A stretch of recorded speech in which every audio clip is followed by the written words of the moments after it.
Okay, so we're going to talk about inclusion and support in a general education classroom. So first I wanted to start off by what does that mean to you? So I just wanted to take a few minutes to jot down your thoughts. I've got a note card and pens that are inside this box. So there's no right or wrong answer, it's just what it means to you, what you think, how you would do that in a classroom.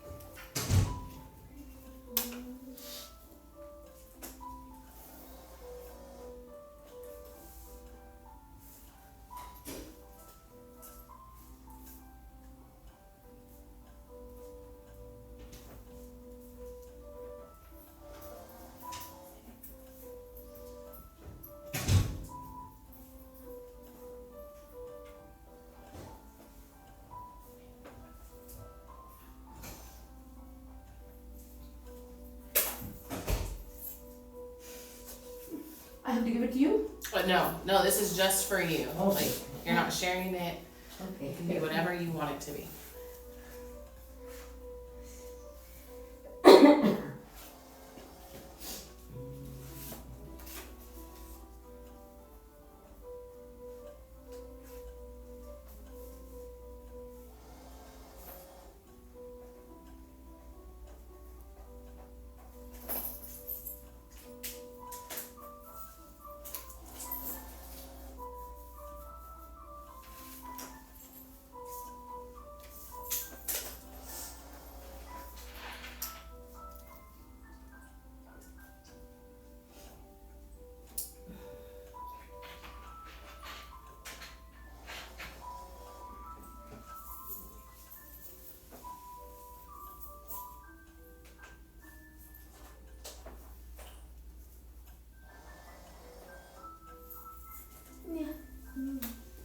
There's so much.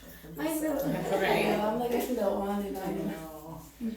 Okay, we'll move on then. So the purpose of today and of inclusion is to fully include all students in general education. So we want to make sure that students, even with disabilities, they're able to benefit from that same instruction that their peers are in that tier 1 instruction that students without disabilities have. Inclusion, I keep thinking intervention. So the intent is not to double the content knowledge and double dip, it's to expand the expertise. Since you have 2 different teachers in there with different knowledge and background experience, it really gives more to the curriculum and to the content that's being taught and even how it's being delivered.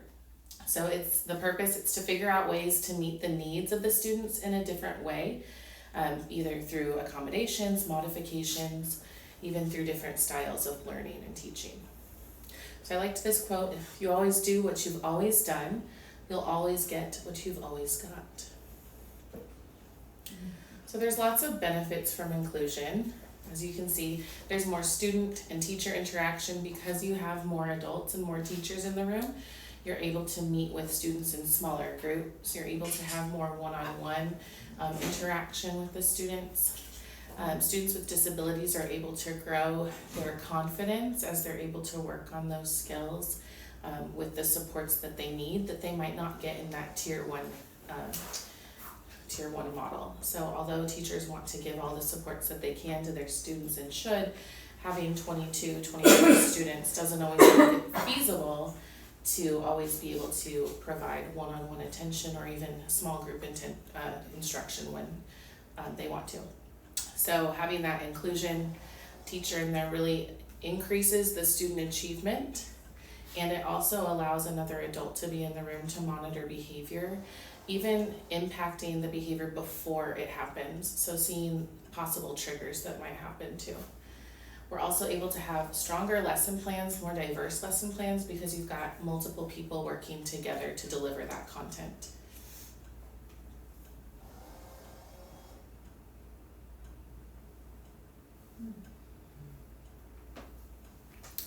So I have a card sort for us to do. So there's different types of models for inclusion and instruction in the general education classroom. There's 6 different types that we're gonna touch on today, so I thought it would be fun to see if we could match the ones with the definitions before we look at them, and then if we finish, to talk about the advantages and disadvantages of that type of inclusion might have. So I'm gonna give these to you. You guys work together and see if you can match those. One, teaching officer,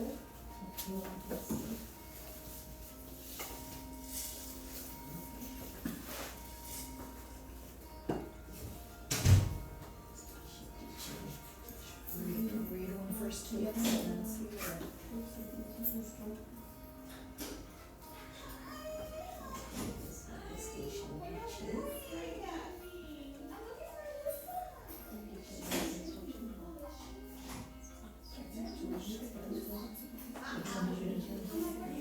Class is split into small groups with each teacher responsible for implementing the same lesson to a group. So that's. No, this is state, this one, rotating among the different class, that is station. And one's. Teachers share the responsibility of developing.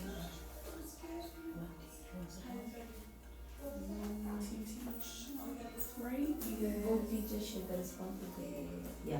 I would say Teachers. one teacher instructs a large group, the other works with a smaller group, parallel teaching. I think. What do you think? I would say one teacher would separate. Okay. Okay, a A large large group. group, so like that would be the one teacher and then one. That's very good. One teacher guides instruction while the other provides support to students who need additional help or encouragement. This one teacher, one teacher. What do you think? I think that is the one. What do you think?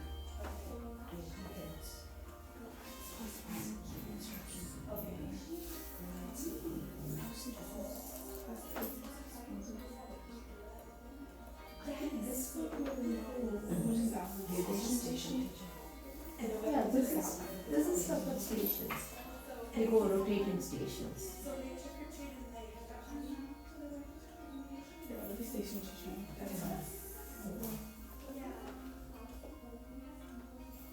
Maybe this. Alternative differentiated teaching, this is different. Cause those go together, all those? Can you see?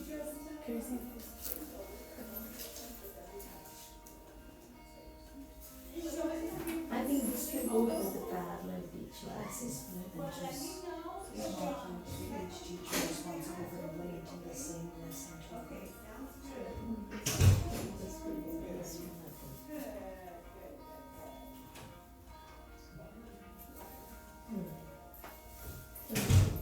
Do you think you got it? Yeah, I would say.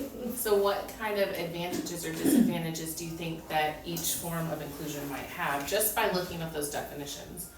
We'll talk more later about if they're correct and then different characteristics.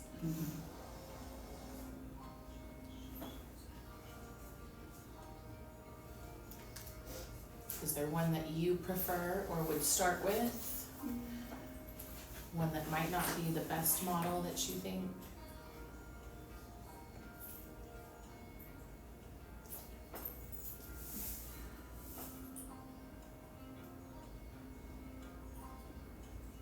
I think station teaching is something, yeah, I like, means I feel that kids get more, like at that time, they get more instruction from the Yeah. teacher, yeah. And because they're working in a smaller group, even though which kids who are not with like disabilities or anything, they are more benefited at that time, I feel it.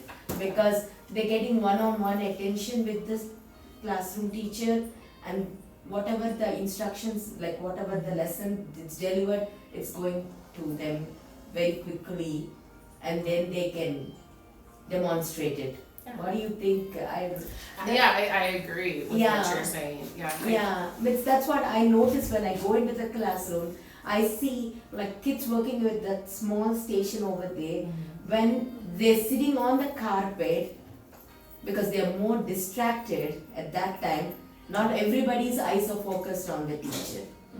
Yeah, Yeah, and even students without disabilities during that tier 1 instruction on the carpet are distracted too. I mean, yeah, that's what I feel. That's what I notice every day. When I walk in, as an inclusion person, when I walk into the class, that is what the first thing I notice always. Yeah, so. Any other food for thought? And yeah, I think another teacher in the classroom also, for lower grades, I feel that every teacher should have a support teacher. Yeah. It would be so nice. nice. That's what I was like. Absolutely. Yeah, that way, yeah, it'll be more structured and more helpful for the teacher, and they can grow. The growth will be more, I feel it. Yeah. Yeah. Because I don't know whether that's related to us or not, but Well, I mean, yeah, what you're saying, lower class sizes, double Yeah. ratio, bigger ratio, smaller ratios, I yeah, mean, that because does they impact need things. what do you call that instruction, like that repeated instructions more when compared to the higher levels. Yeah. Have you guys done any different types of instruction, or were there any advantages from the other ones or disadvantages that you thought of? I do like the one teach, one support, like if the teacher is working with a group and then working with smaller groups. I like doing that. And this also like collecting data. One was teaching and one was observing, and collecting data also improves. Like you giving the feedback where they are lacking it, and that also improves and helps them to grow. Like we can teach more with the kids, and then we can bring out that things. That's what I feel. Also, that is also helps a lot. Yeah.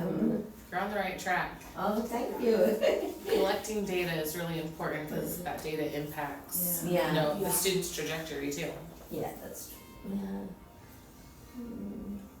And always, yeah, team teach is always also good in my opinion. I feel that because as a para, like if I would know the lessons, if I can also like give a small instruction group, means I like to walk around and help them, but if I get a time like where the kids are like lacking or which are not able to get the lesson, and if I can sit down and teach again the lesson, reteach to them, I think that will also improve and get a lot of growth in the kids. That's Yeah, what- it gives, Yeah, yeah, it gives them more exposure to Yeah. to that lesson So- and the learning objectives. yeah. I like team teach because it brings in new perspectives Yes. from the different teachers. You Yes. know, it also every teacher Yeah, has a that's- different learning style and different Yeah. teaching style. And Exactly. so working You as get a to team. learn more. That's what I agree. Yes. Yeah, that point I want to deliver it to. Yeah, you by seeing and getting the input from the other teachers also, we can bring it lot more new things and new ways of teaching also. Yeah, helping each other grow together. What do you think the main like differences between the one observe, one support? They're pretty similar. They're just a little slightly different. What do you think? Yeah, that one I was thinking the data will help a lot. Yeah, because once you get the data, means that will like pinpoint where the weaknesses are there, and then we can target that weakness like visually or whatever they need, that we can do that. Yeah, I like that too. Yeah, but I like station teaching and team teach. The more if I am there, I would like, and support also, one-on-one support also, I would like encourage that. Means those three main things will definitely improve the growth in the kids. I can see that. Yeah. Do you guys have a different opinion on which one, if you haven't already, which one you would want to do in the future?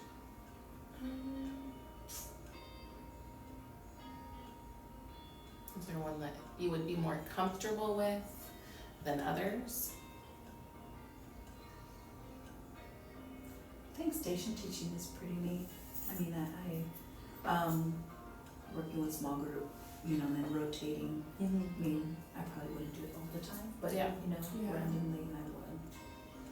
I'll say I'm learning a lot. I mean, I've done a lot of SPED and behavior, for years, but, working with one teacher and learning her ways and how the classroom management is, and then moving on to another teacher, I was like, oh, but it also, like, I think the kids learn a lot from it, but also I feel like, I mean, it's good because we learn from each other. Yeah. And then Yeah. we could talk about it, like, we've been able to talk, okay, but let me know what's right, and I'll just do it, and I'll just go with the flow, just kind of like, Yeah. because then it, and the kids learn so much from, other.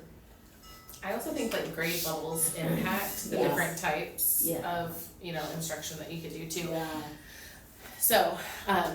going off of the card sort, we're gonna look at the definitions and Yeah. some diagrams of what the different instructional practices look like. So for one teach, one observe, it's what it says it is. One teacher is teaching and the other one observing. The one that I really like about this is it allows that observation teacher to jot down data for academic and social and behavior, really fill in those gaps that, yes, the teacher may be observing that, but they can't always document it at that time, and they may forget later on. And so it really just solidifies things that could be implemented into an IEP or an ARD meeting, 504 meeting, to just really help that student's academic and behavioral trajectory. This one, I think, so this goes with this, I think so. One teach, one take. Isn't it? That's right?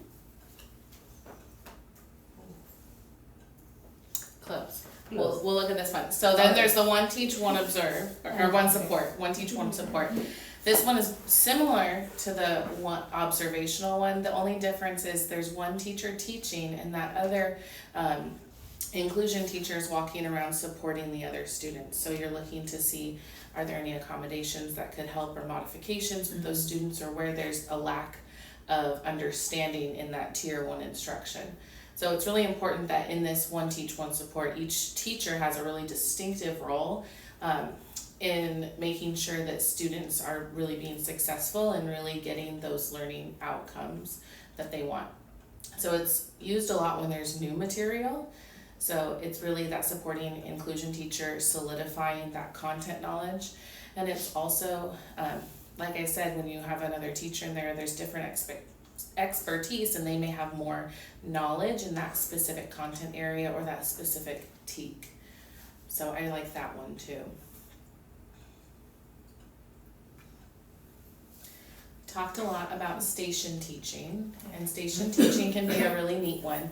So each teacher, again, has a distinctive role. They're each working with a small group, and they rotate, the kids rotate among those stations to complete different tasks. I really like this one because it allows even general education students to really benefit from having another person in the room. Yes, that inclusion teacher is there obviously to support those students that have IEPs and 504s, but it really helps with student achievement as a whole because they're able to kind of double dip with activities that really solidify the content knowledge that was just taught and the learning objective that they need. And it also allows them to talk with different teachers that have different perspectives, different teaching styles. Maybe something that works for one may not work for another, or they may have like an aha moment that they wouldn't have had if they were just with that tier 1 instruction by just the one teacher on the carpet.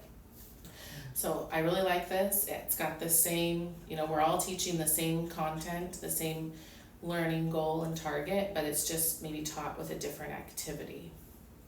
It also allows activities to be more hands-on, which is cool because although you want to do hands-on activities with the whole group, sometimes it takes a lot of time, which you don't always have. And so if you're with a small group, you're able to accomplish more with the time given. Yeah.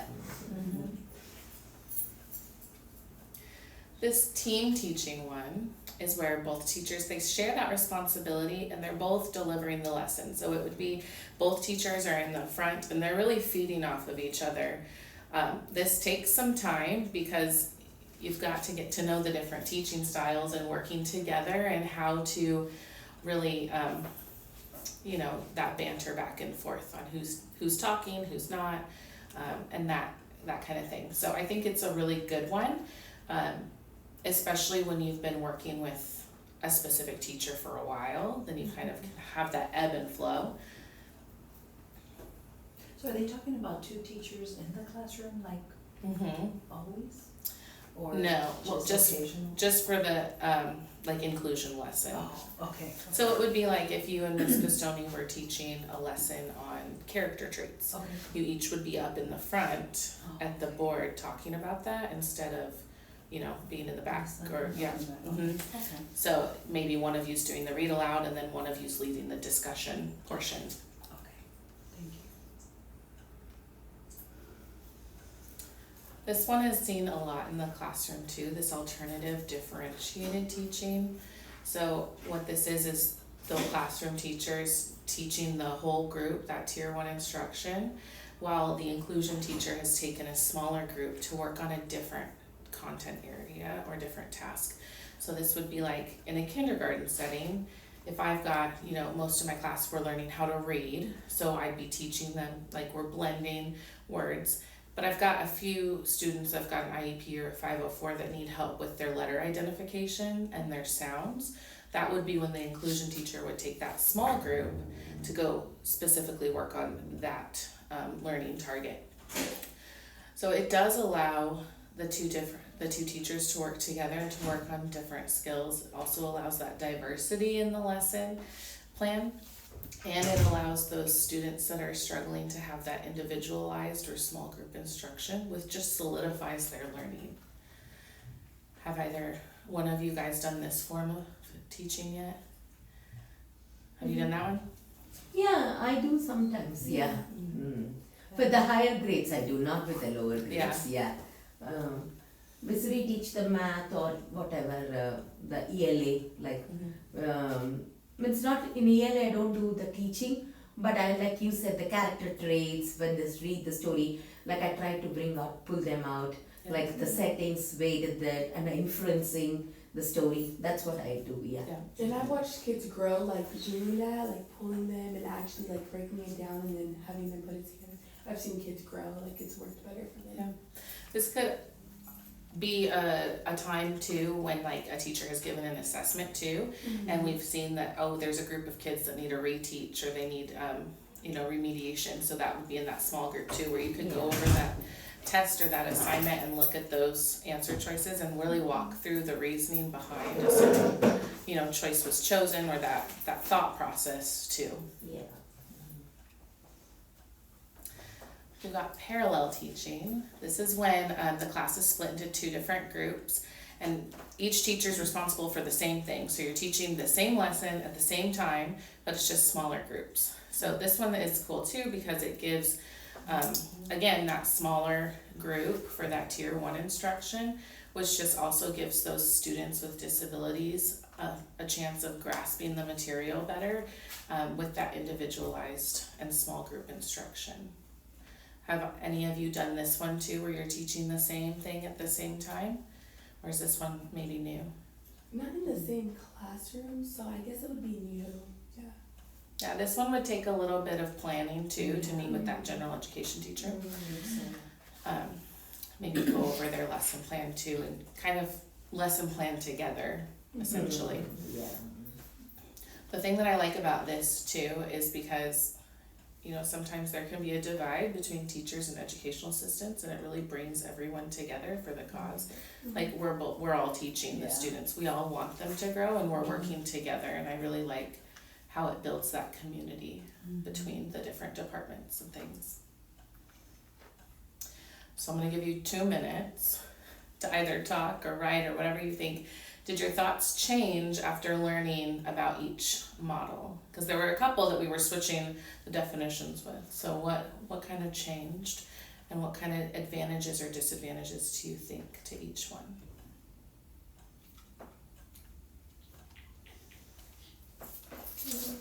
Did your favorite change? What was the favorite? She really likes station teaching and the alternative differentiation. Yeah.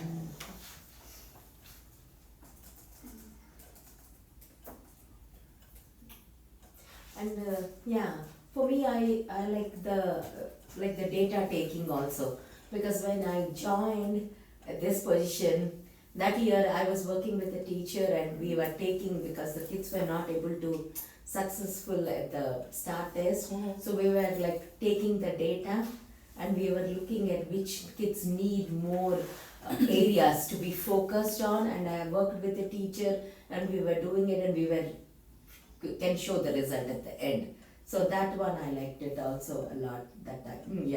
That time I was doing it. We'll talk about that, progress monitoring, data taking in just a bit too. Yeah. There's a spider on my computer. Halloween's over. That's what, no, I'm not, it's spooky day. It's Christmas now. I know. Just skip Thanksgiving. I'm sorry, I derailed y'all, I just freaked out for a second.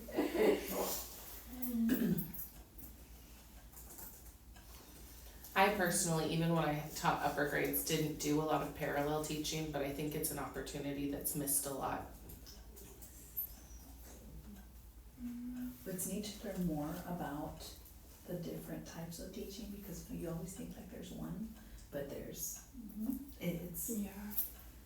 So different. yes, Mhm. it's a difference. Like what setting and working with the teacher and see what you're doing, and that's really cool. Any other thoughts before we move on? Is it my timer? Is that your Yeah. turn? I don't know, I guess so. Okay, cause I was like, I thought it was someone's watch for a minute. sorry. Okay, so there's some inclusion norms across the board. So obviously we've talked about the collaborating with the general education teachers. I think that's really important, making sure that everyone's on the same page. We're gonna talk about progress monitoring and how you can assist with that in the classroom, as well as confidentiality in the classroom, and then how we can help with behavior. So the first, we've talked about it, we're reinforcing lessons when we're collaborating with gen ed teachers. We wanna meet the needs of the students. That's the whole goal of inclusion, is to really, boost student achievement and give those students exactly what they need to be successful. We can also help prepare and set up materials, and, if there's an activity that you're doing with the parallel teach, station teach, you can do that too. And as we were saying, the data collection is really important, and it just gives another perspective and another set of eyes, and even more data than there would have been if you weren't in the room. So it's really beneficial. So with inclusion, there are accommodations and differentiations with IEPs and 504s. And so there are differences in those. So for accommodations, you're really providing support for the students to access the general education curriculum. You're not changing anything. They still have the same learning objectives, the same TEKS as their peers with that tier 1 instruction. The only thing that you're changing is how a student learns. So maybe a student is a kinesthetic learner and needs to get up and have movement. Me personally, my background's in music. If you put something to a song, I'm gonna know it, and I'm gonna know it for a long time. So that's how I like to teach. I like to bring music in, and because that's how I learn. But you've also got those visual, those auditory learners. So accommodations is just changing something to fit a different learning style. If you think of, you've got kinder versus 5th, there's different accommodations for all those grade levels that you could do too. So still same learning outcome, still same goal. For modifications, that changes a little bit. You're changing the general education curriculum, you're changing that tier 1 instruction and instructional level to fit the needs to that student's academic level. So that would be something that would be in their IEP or 504 too. So this allows the student that has more complex disabilities to access the curriculum in a different way. It also helps them with their learning outcomes. Do you have any questions on these ones? No? So, I guess one of the things that I just want to highlight when we're talking about accommodations and modifications, when you're in a classroom and you're really doing the one teach, one support model, which is mostly what we do here at Blackland Prairie at this point in time, right? Is that one teach, one support model. As you're doing that, you're gonna be really more responsible for the accommodation piece, and really helping ensure that those students' accommodations are being implemented. The modification piece is really gonna come more from the grade level teacher or the resource teacher. So if you're noticing that a student maybe is really struggling on their grade level work with the accommodations, then that's where a conversation with the teacher and the case manager really comes in and says like, hey, I'm noticing this, they're really just still not successful with the accommodations, so do we need to make some modifications and what would that look like and how can I help you with that? But really those accommodations is the part that you're responsible for as you're going into a classroom to help support. So like a couple examples of accommodations, we talked about the different learning styles too, but for example, if there's like a student with dysgraphia, an accommodation would be maybe the speech to text, or if there's a student like in kindergarten who really struggles to write, an accommodation would be writing in a highlighter and then tracing it. So they're still doing the same work, you're just providing an extra like step of support for them to be able to accomplish what needs to be done. So with an inclusion classroom, there's a pyramid. So at the bottom, we've got everybody, that general education, tier 1 instruction. And as we go up the pyramid, it gets more restrictive. So we're really in the blue and the green level. The green level is when you're coming into the class. Those special education kids and 504 kids are mixed in with those general education. And so you're just providing support in there. As we go up the pyramid, you've got the pull-out for SPED services and other things. You've got the special classes like FLC, FAC, FCC, and then you get to the red, which is the very top of the pyramid, where you may have a medically fragile student that's homebound or something like that, where it's really restrictive and they're not able to be in that general education environment. We want to make sure that we're providing the least restrictive placement and accommodations and modifications for those kids. So confidentiality is really important in the classroom when you're dealing with kiddos. We've got the first FERPA, everyone's protected under FERPA. It's the Family Educational Rights and Privacy Act. Same thing with the Texas Education Codes of Ethics in Chapter 27. So it's really important, even if you're talking with coworkers or other people in like the teacher's lounge or wherever, that you're speaking with confidentiality. Now that doesn't mean you can't talk to like the teacher or whoever's providing, services for that student. You don't want to keep information from people, but just be really cognizant of what you're saying and how you're saying it and who you're around. Okay, I'm gonna talk about this one because progress monitoring. So this is that data keeping piece, right, that you were just talking about. So I want to lay the foundation first by saying continue to progress monitor the way that your case manager has asked you to progress monitor so far. So you're collecting that data on your kids, case manager recording. You're collecting that data on your kids, you're taking notes on those kiddos, but a couple of things I want to remind you of is any data that you take on a kid, even if they're, lots of note taking that you're doing, is subject to open records requests. So I want to remind you just to note the facts. So let's say that a student is maybe being a little bit challenging, you're not going to write the student is being super difficult. Yes, but your super difficult to my super difficult to her super difficult could be different. So be really explicit in what data you're taking. And so maybe instead of the student is refusing, instead of saying they're being difficult, the student is refusing to complete work. Does that make sense? Yes. Because then we're taking the opinion of difficult out of it and we're just providing the facts with it. So one of the things that I wanted to share with you all is kind of a heads up that is probably going to be happening soon. The district is kind of talking about the way that we take data on our students for tracking accommodations and like those modifications and accommodations we were just talking about. And so what might start to come soon is you might have a list for each kiddo, the accommodations that they have, and you may have to go in and mark every time you're in that classroom, check off, are they using that accommodation or are they not? Or did you offer that accommodation and did they refuse that accommodation? So that might be an added piece. Okay.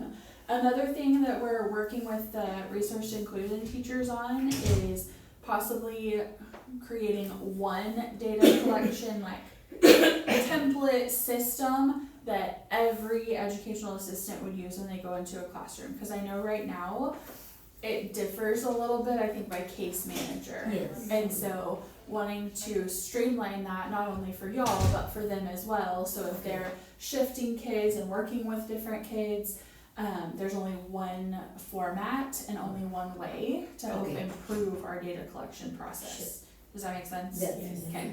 So wanted to make sure that I share that with you guys so you understand some of those changes might be coming to simplify it for you and for the case managers as well.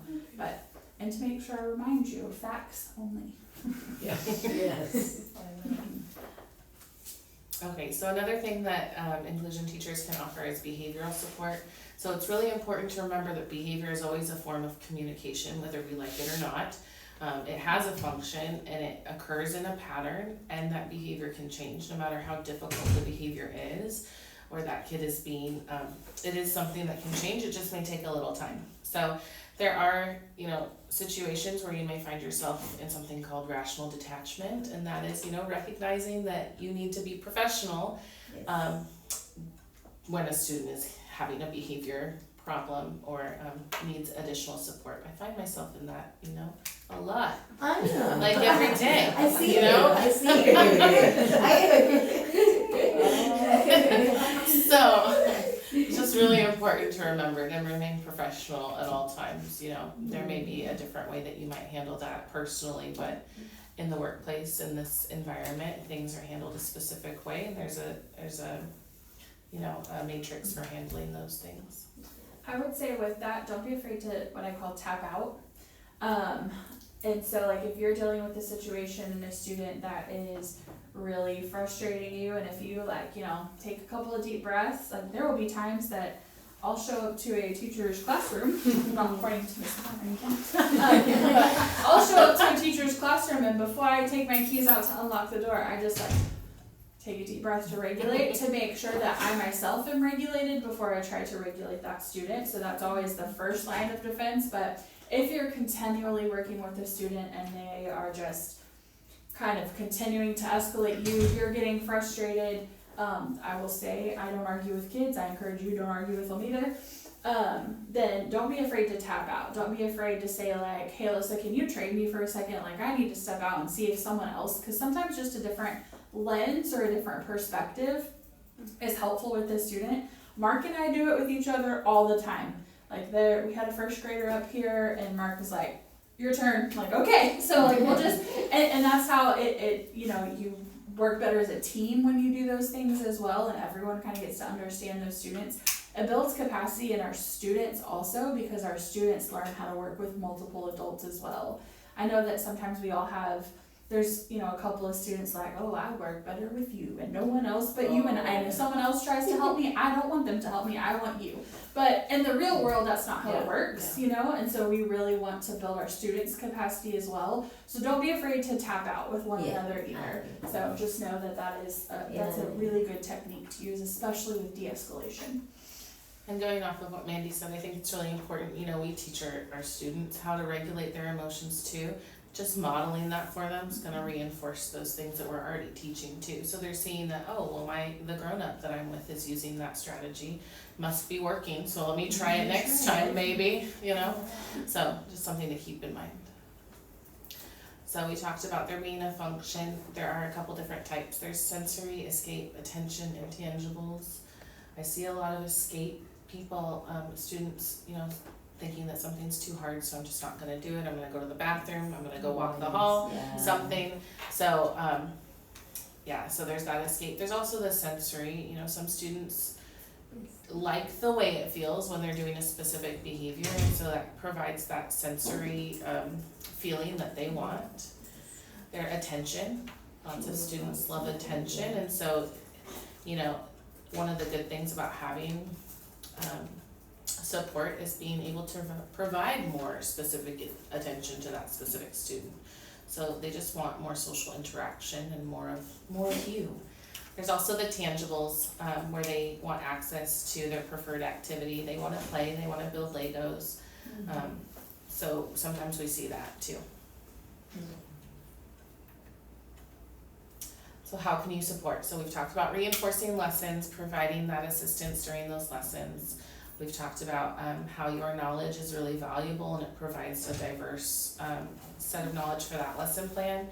You can help with accommodations during those lessons, provide feedback. That data collection is really important as it informs the next step for that student's academic plan. Same thing with helping teachers through issues with individual students with that behavior too, behavior support. Yeah. I've got lots of different resources. I can send this out to you too so that you have access to it. Lead forward this link if you click on it. It takes you to the website and there's lots of different strategies. You know, if they need movement, you can do a ball toss with like vocabulary words or extensions, mistakes, lots of different activities for your toolbox that you can use.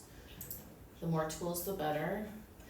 Teacher toolkit, that's more for you and how you would teach maybe something. So if it's through Region 13, if it'll load. But it gives you different like behavior strategies, how you can do affirmations, how you can get their attention in a classroom. Lots of teachers have different attention sayings, so it might give you some ideas on things that you might want to implement or help with in the classroom. There's also this accommodation central. I like this because when you come down and you scroll down, you can tell them about your student. So like this student needs help with reading and I'm gonna find accommodations. You could do oral, preview the text, text to speech, and it gives you all these different things that you could do with them.